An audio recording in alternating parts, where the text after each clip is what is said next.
My name is Plagge, and I'm working as the Vice President Ecosystem Development since about 3 years for the Eclipse Foundation. Prior to that, I worked in different organizations, most of the time in the automotive software industry. So I started with a company called Carmack, nowadays part of Carriot. Then I worked a couple of years for Elektrobit, where I headed the China business for about 3 years, from 2013 to 2016. Before I joined Alibaba and Alibaba Cloud for about 4 years, and then finally ending up at the Eclipse Foundation, trying to push open source technologies and open source collaborations. One of the topics I have been responsible for is setting up the Eclipse Software-Defined Vehicle Working Group, which is a great success. There's a lot of industry partners now currently working together on implementation for the automotive software stack.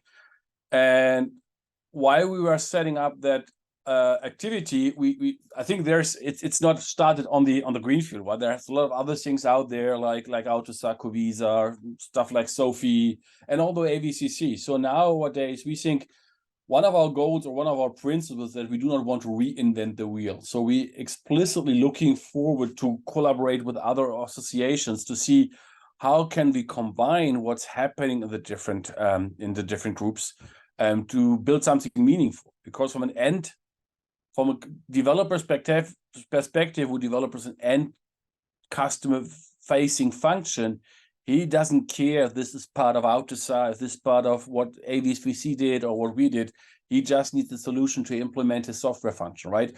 And binding these different things together, from AUTOSAR, from Covisa, from what Sophie is doing, what AVCC is in parts doing, that's exactly why I think it's very important to join the AVCC2023.